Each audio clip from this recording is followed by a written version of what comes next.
Ciao e benvenuto o bentornato nel mio canale.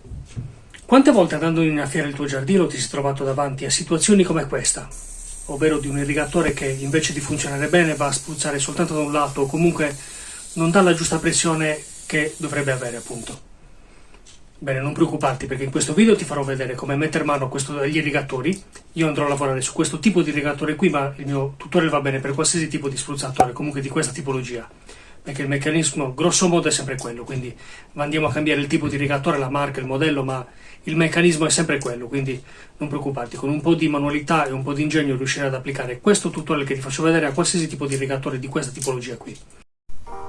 Allora ragazzi, andiamo a esaminare velocemente quali sono gli elementi che compongono il nostro irrigatore. Abbiamo un corpo esterno e un corpo interno che verrà fuori con la pressione dell'acqua. Abbiamo poi una testina e un filtro che ci serve appunto per filtrare l'acqua per evitare di incrostare la testina stessa, una molla di rientro e una valvola antiruscellamento. Poi vedremo a cosa servono sia l'una che l'altra.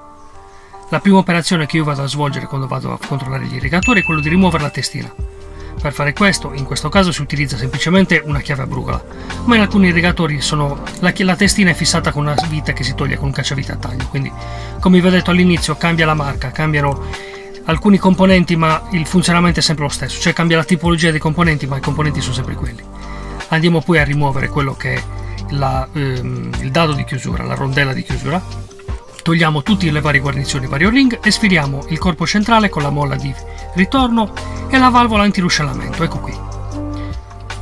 Adesso abbiamo tutti i componenti, andiamo a immergerli in una bacinella con dell'acqua pulita, in modo che l'acqua possa andare a sciogliere eventuali incrostazioni di sporco e rimuovere appunto lo sporco. Andiamo a strofinarli con le dita su tutti i componenti di plastica che richiedono una certa delicatezza. Ecco qui la valvola antiruscellamento. Questa valvola è una membrana di gomma che serve per evitare che i residui d'acqua che ci sono all'interno dell'irrigatore possano poi fuoriuscire e farci appunto un ruscello dove c'è comunque creare un acquitrino nei pressi del nostro irrigatore. Andiamo poi a rimuovere quello che è il filtro. Aiutiamoci con un cacciavite a taglio, facciamo sempre piano perché sono tutti componenti di plastica soggetti a usura, quindi comunque è facile che si rompano. Allentiamolo semplicemente e poi sfiliamolo con le mani. Come vedete è veramente molto sporco, è pieno di terra, fango, argilla, insomma la funzione del filtro è quella di evitare che tutte queste impurità presenti nell'acqua vadano poi ad accumularsi nella testina e quindi vadano a creare problemi appunto all'irrigazione.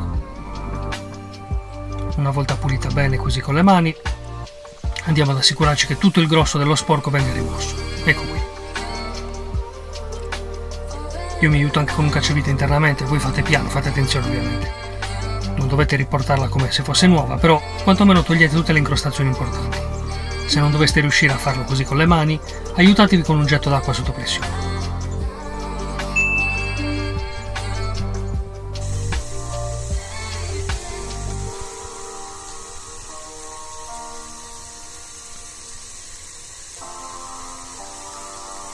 Essendo componenti bianchi è possibile che voi li vediate scuri ma sono semplicemente macchiati, quindi non è detto che siano incrostati, potrebbero essere anche semplicemente macchiati come in questo caso.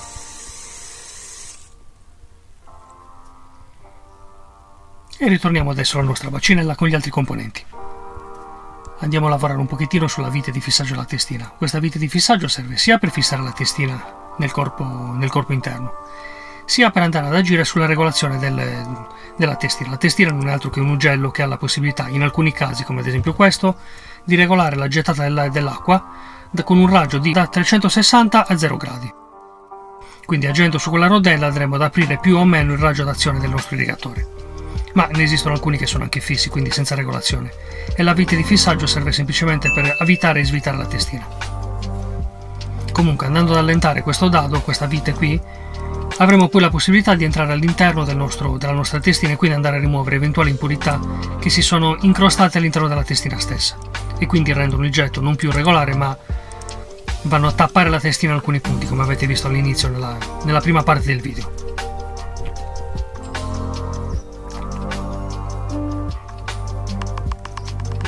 Una volta che ci siamo assicurati che tutti i componenti siano puliti, che sia stata rimossa la terra, il fango, la polvere, lo sporco, possiamo andare a rimontarli nell'ordine in cui li abbiamo smontati, quindi andremo a fissare sul corpo centrale che ha in sé la molla di ritorno che serve per riportare l'irrigatore in posizione iniziale quando non c'è più la pressione dell'acqua. Il filtro di ruscellamento l'abbiamo visto, quindi andiamo a infilare tutto quanto all'interno. Mi raccomando, rispettate sempre l'ordine di tutti i componenti, comprese guarnizioni, anelli e o-ring, che servono per evitare l'uscita indesiderata dell'acqua e anche per un corretto ritorno in posizione originale di tutti i componenti. Vedete, guarnizione grigia, un anello di fissaggio bianco, la testina. Infiliamo tutto quanto nel fusto nella maniera in cui li abbiamo sfilati, riavvitiamo tutto e il nostro lavoro è completato. Adesso alla fine vi farò vedere come è cambiato il getto dell'acqua dalla prima parte del video a ora.